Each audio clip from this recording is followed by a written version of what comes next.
How's it going, everybody? Texas Man here. I hope you guys are all having a great day. Give this video a thumbs up if you guys really enjoy it. Subscribe if you guys haven't already. Also, do me the biggest favor of all, hit the bell notification button so you guys won't miss out on future videos or streams here on my channel. Also, make sure to head over to Twitch and follow me there at Douglas447 with a capital D. It's got the Detective Pikachu icon, so I hope you guys will do that. I stream there basically every other day. And of course, we're going to be continuing on reading through the Chronicles of Uniform 9, the Raiders of Space. This is going to be part 2. If you guys haven't had a chance to check out part 1, make sure you guys do that before you continue on in this video. We're going to be picking up on page 15, if you guys are reading with me, at chapter 3, Cobrat Worms. Enjoy. Chapter 3, Cobrat Worms. Cannons are ready to fire on your order, son, said Dave to Douglas. I hate spiders. Fire cannon, said Douglas. Several large yellow bulbs came out of the DAS-44 and impacted the pen greed. Douglas, the pen greed is destroyed, said Dave. Prepare a course to Yan 4, said Douglas to Devon. Douglas, let us at least explore the other 3 planets for possible allies, said Victor. Alright, since the pen greed crews could not complete their mission, we will do it for them. Devon, reroute to the planet DSR-29, said Douglas. 6 minutes later. Location, DSR-29. I'm landing the DAS-44 on the planet DSR-29 surface, said Devon. The team of 6 looked at the planet DSR-29 and discovered and realized it was a desert planet. Hold up on the landing, said Devon. Dad, scan the surface for anything, said Douglas. The DAS-44 hovered above the ground, and Dave began to scan. Anything? Asked Douglas. Well, there is something, but it appears to be underground, said Dave. Dad, fire a nuclear missile at the ground, said Douglas. The team looked as the nuclear missile was sucked into the ground. I don't believe there could be life on a planet that is nothing but quicksand, said Douglas. Devon, move the ship, said Douglas. A gigantic worm shot out of the ground and grabbed hold of the ship. Fire, Dad, fire, said Douglas. Dave began to fire missiles and cannons at the worm. The worm was impacted by the missiles, and the cannons roared and eventually returned to the ground. Ship status, said Douglas. Systems are okay, said Deborah. My sister and I are okay, said Victor. Hovering higher and farther away, said Devon. Weapons are still armed, said Dave. Systems say that the creature was a cobrat worm, said Dave. That worm had a razor-sharp, full mouth. That worm had a razor-sharp mouth full of teeth and no eyes, said Brittany. Devon, get us off of this rock and take us to MSD-33, said Douglas. Look out, said Dave. Another cobrat worm had grabbed onto the ship. All weapons are firing, said Dave. Another 2 cobrat worms are behind us, said Devon. Devon, get us off of this rock, said Douglas. I'm trying, replied Devon. We're all going to die, said Victor. One of the 3 cobrat worms ripped inside of the ship, sucked up Victor, and prepared to eat Brittany also. Devon turned on his blue lightsaber, jumped in the air, and chopped the cobrat worm's head off. The body of the cobrat worm exited out of the ship and returned underground, along with the other 2 worms. Everyone okay? Asked Douglas. Douglas and his parents looked to Devon to see him hugging Brittany to comfort her. Where's Victor? Asked Dave. Chapter 4, Fish Cores. He is in quicksand, said Brittany. Everyone listen, we can't go into outer space with that hole, and we can't land on the planet's surface for repairs. So, prepare to launch energy engines onto the planet MSD-33. Launching energy engines in 20 seconds, said Devon, leaving Brittany to cry for her big brother's death. Douglas left his command chair and handed Brittany a bottle of water and a box of tissue paper. There was nothing I could have done, said Douglas. I don't blame you, Douglas. He was just in the wrong place in the wrong time, said Brittany. Zoom! The DAS-44 left the planet DSR-29 and landed on the planet MSD-33. Scans are showing the terrain is safe, unlike DSR-29, said Dave. Load up on weapons to guard the ship, Brittany and Mom, while the 3 of us men repair the ship, said Douglas. 2 minutes later. Devon boarded the DAS-44 and the repairs began. This planet is beautiful and calm, said Brittany. This beach paradise planet makes me want to swim in the water, said Deborah. I know, said Brittany. I'm going to change, said Deborah, leaving Brittany alone. Deborah entered the DAAS-44 and closed the door. You leaving Brittany alone? I'm sorry. You, Brittany, come to me, said a voice. Brittany looked around, but no one was there. Come to me, where the bubbles are, said the voice. Brittany looked at the crystal, clear water, and saw bubbles forming above the water's surface. Come with me.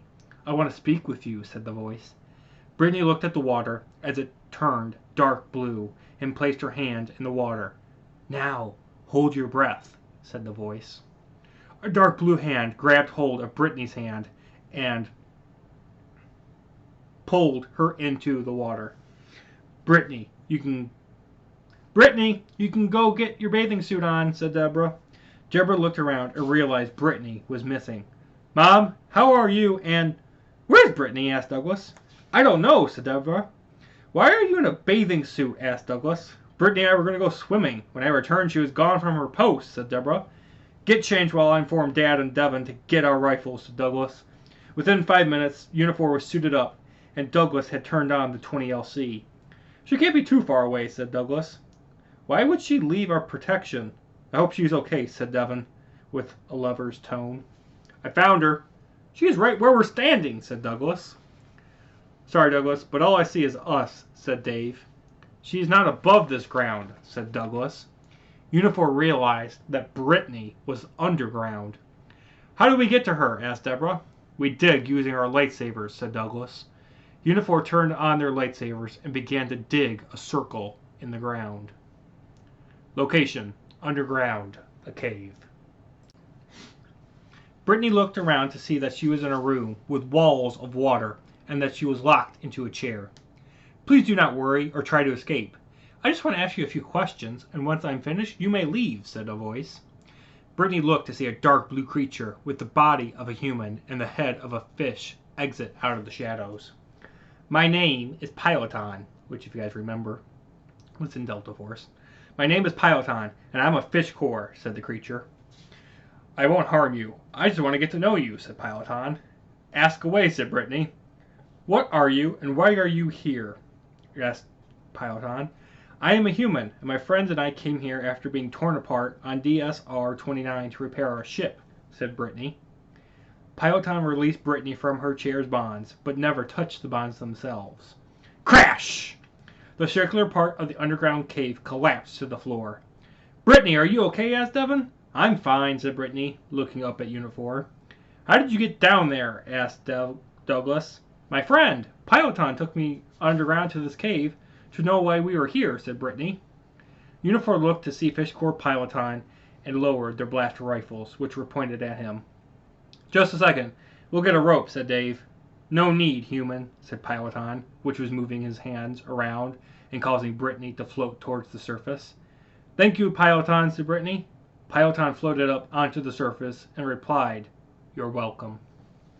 Go now and return to your home planet, said Piloton, extending his hand towards the DAAS-44 and repairing it completely. Thank you, Piloton. Would you like to come with us, said Douglas. You're welcome, but I have a family to take care of, said Piloton. Piloton walked away and headed towards 6 figures far off in the distance. Let's get out of here and visit the final planet, Conybone, said Douglas. Chapter 5. The Curse.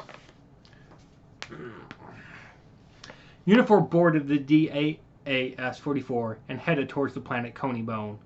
What is the scanner showing on the planet? Asked Douglas in his command chair to Dave. Scans show that this is a forest planet and would appear that there is an abundant amount of life on Conybone, replied Dave. Looks like we may be able to make an ally after all these disasters, said Douglas, looking at Brittany. Entering Conybone's atmosphere, said Devin. Pull up, said Douglas, looking outside of the command bridge glass window to see a village. The DAAS-44 hovered, and then the team looked to see houses made of wood, people looking at them, and a wall of steel around the village. Devin, land the ship over in that village, said Douglas. Devon moved the ship and landed it in a cornfield. "Let's not scare these people," said Douglas. The team walked to the armory, loaded up on blaster rifles, and opened the door to see all the villagers surrounding the ship. "Welcome. You must be hungry, great ones," said one of the villagers to my team. "My name is Hogor, and leader of my kind called the Galatians," said the same I can't talk. "Hello, my name is Hogor, and leader of my kind. Let's try this again. My name is Hogor, and leader of my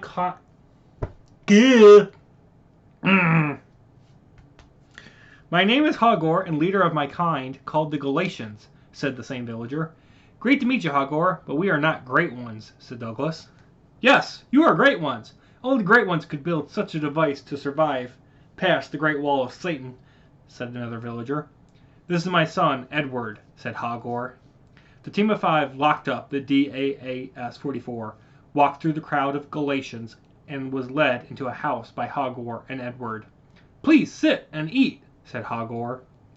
We demand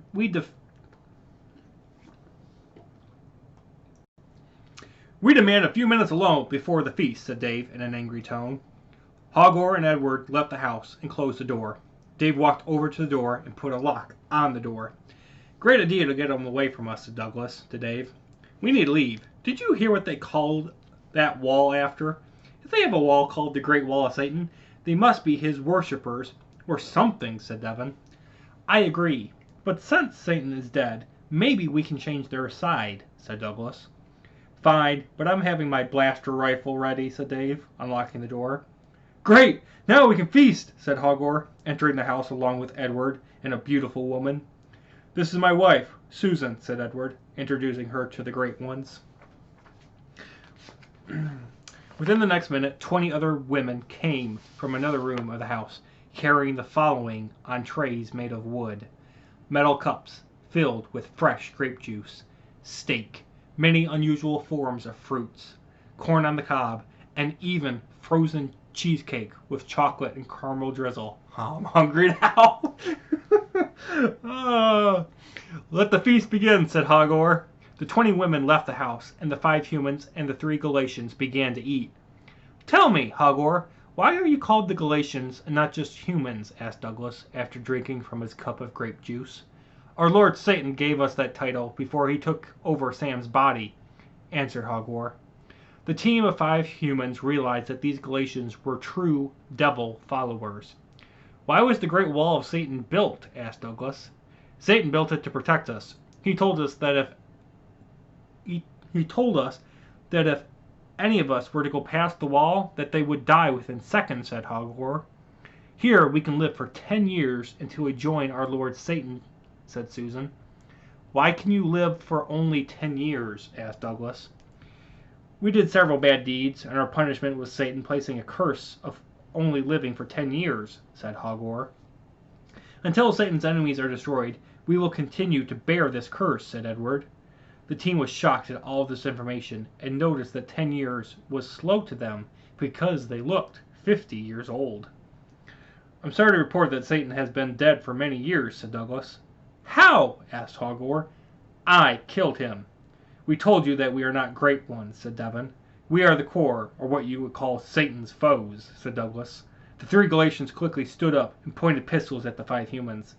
"Any last words?" asked Hogor. "Yes. I am sorry that you follow a powerless, false, and unworthy leader.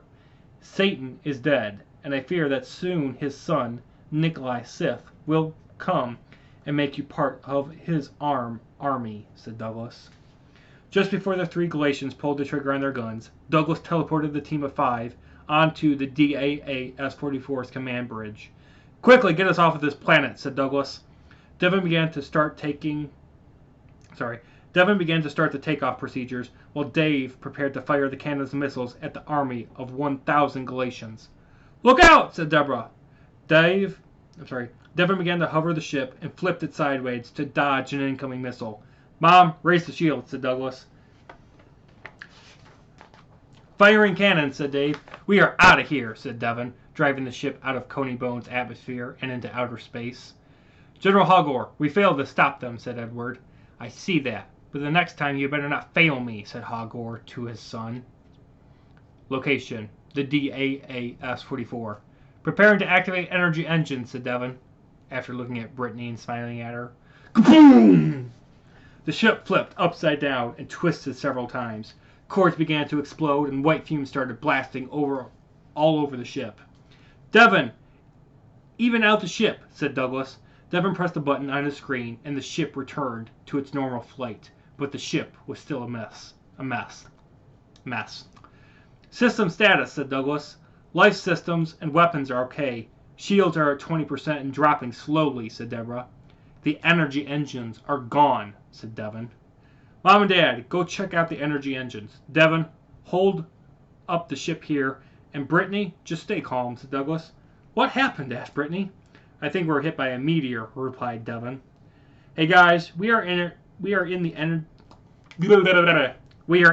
engine room, and it doesn't look good, said Deborah over the speakers to those on the command bridge. What doesn't look good? Asked Douglas. The energy engines appear to have exploded due to the impact, said Dave over the speakers. Get them fixed immediately, said Douglas over the speakers. Douglas, we have a gigantic problem. In 1 minute, we're all going to be a pancake, said Devon, looking at a screen and outside to see another meteor the size of Texas coming directly towards them. Mom! Dad! In about 50 seconds, we're all going to be dead, said Douglas over the speaker system. Dave and Deborah looked at a nearby screen to see the meteor themselves.